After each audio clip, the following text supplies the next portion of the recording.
Hello friends, welcome to Dheena's channel. இன்றைக்கி நம்ம சேனலில் ரொம்பவே சூப்பரான சீரக சம்பா மட்டன் பிரியாணி எப்படி செய்கிறதுன்னு பார்க்க போகிறோங்க. சிம்பிளான மெத்தடில் இந்த பிரியாணி நம்ம செய்ய போகிறோம். தம் மெத்தட் தாங்க. வாங்க எப்படி செய்கிறதுன்னு பார்க்கலாம். இப்போ ஒரு 4 டேபிள் ஸ்பூன் அளவுக்கு எண்ணெய் சேர்த்துக்கலாங்க. அதில் பட்டை, கிராம்பு, ஏலக்காய், கல்பாசி, அன்னாச்சிப்பூ எல்லாமே சேர்த்துக்கலாம். இப்போ ஒரு 5 பெரிய வெங்காயம் இந்த மாதிரி நீல வாக்கில் கட் பண்ணிவிட்டு சேர்த்துக்கோங்க. கொஞ்சமாக உப்பு சேர்த்து நல்லா வதக்கி விட்டுக்கலாங்க. வெங்காயம் நல்லா கண்ணாடி பதத்துக்கு வதங்கி வரணும். இந்த மாதிரி வதங்கினதுக்கப்புறமா ஒரு கைப்பிடி அளவுக்கு கொத்தமல்லி, ஒரு கைப்பிடி அளவுக்கு புதினா சேர்த்துட்டு ஹை ஃப்ளேம்லேயே வச்சு இதை நல்லா வதக்கி விட்டுக்கோங்க. ஒரு நிமிஷம் போல் வதக்கினாவே போதுங்க. நல்லாவே வதங்கி வந்துடும். ஒரு 2 பச்சை மிளகாவை இந்த மாதிரி கீறிட்டு சேர்த்துருக்கேன்.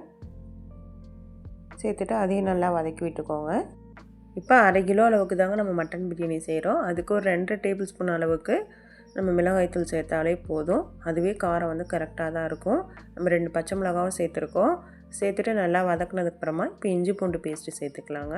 ஒரு 4 டீஸ்பூன் அளவுக்கு நான் இஞ்சி பூண்டு பேஸ்ட் சேர்த்துக்கிறேன். இஞ்சி பூண்டோட பச்சை வாசனை போகிற அளவுக்கு நல்லா இந்த மாதிரி வதக்கி விட்டுக்கோங்க. இப்போ நம்ம தக்காளி சேர்த்துக்கலாங்க. ஒரு 4 தக்காளி நான் கட் பண்ணி எடுத்து வச்சுருக்கேன். அதையும் சேர்த்துட்டு தக்காளி நல்லா மசிகிற அளவுக்கு இதை நம்ம வதக்கி எடுத்துக்க போகிறோம். இப்போ பாருங்கள், தக்காளி நல்லா மசிஞ்சிருச்சு.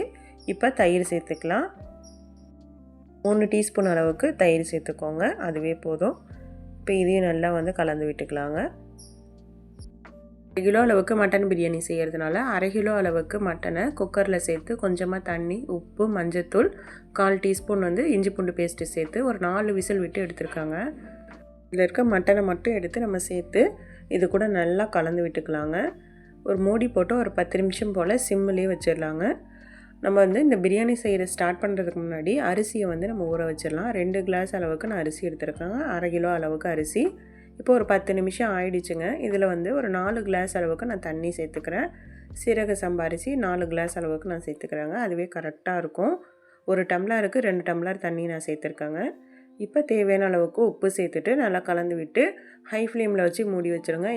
பாருங்க, தண்ணி நல்லா கொதிக்குது. இப்போ உப்பு காரம்லாம் கரெக்டாக இருக்கான்னு பார்த்துட்டு நம்ம ஊற வச்சுருந்த சீரக சம்பா அரிசியை இதில் சேர்த்துக்கலாங்க. சேர்த்துட்டு நல்லா கலந்து விட்டுக்கோங்க. இப்போ ஹை ஃப்ளேமில் வச்சு இதை மூடி போட்டு நம்ம வேக வச்சுக்கலாங்க. இது கூட ஒரு 1/2 லெமனை நான் பிழிஞ்சு விட்டுக்கிறேன்.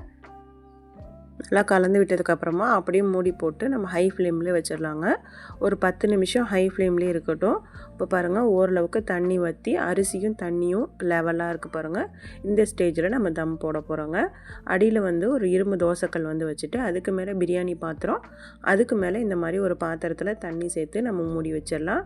ஒரு 10 நிமிஷம் சிம்மிலே வச்சு நம்ம அப்படியே விட்டுறணுங்க. 10 நிமிஷம் கழித்து நம்ம ஓப்பன் பண்ணி பார்த்தோன்னா இந்த மாதிரி 3/4 வாசி அளவுக்கு தண்ணி வற்றி இருக்கும்.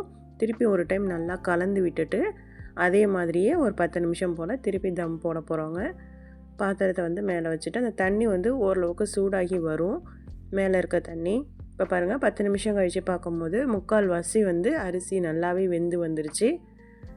இப்போ நல்லா ஒரு டைம் கலந்து விட்டுட்டு ஸ்டவ்வை ஆஃப் பண்ணிவிட்டு அதே மெத்தட்லேயே நம்ம வச்சிடலாங்க.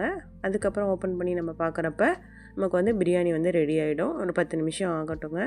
இப்போ பாருங்கள், ரொம்பவே சூப்பராக அரிசி, கறி எல்லாமே நல்லா வெந்து வந்துருச்சு. நம்ம குக்கர்லேயே ஆல்ரெடி ஒரு 4 விசில் விட்டு கறி எடுத்ததுனால நமக்கு சீக்கிரமே பிரியாணி ரெடி ஆகிடுங்க. இல்லைனா மட்டன் வேகிறதுக்கு லேட் ஆகும். இதிலே பண்ணும்போது இன்னும் கொஞ்சம் எக்ஸ்ட்ரா டைம் ஆகுங்க. அவ்வளோதான், ரொம்பவே சூப்பரான உதிரி உதிரியான மட்டன் பிரியாணி ரெடி ஆகிடுச்சு. ரொம்பவே சிம்பிளான மெத்தட் தாங்க.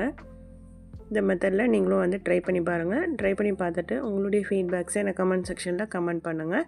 இந்த வீடியோ பிடிச்சிருந்தால் லைக் பண்ணி ஷேர் பண்ணுங்கள். மறக்காமல் நம்ம சேனலை சப்ஸ்கிரைப் பண்ணிக்கோங்க.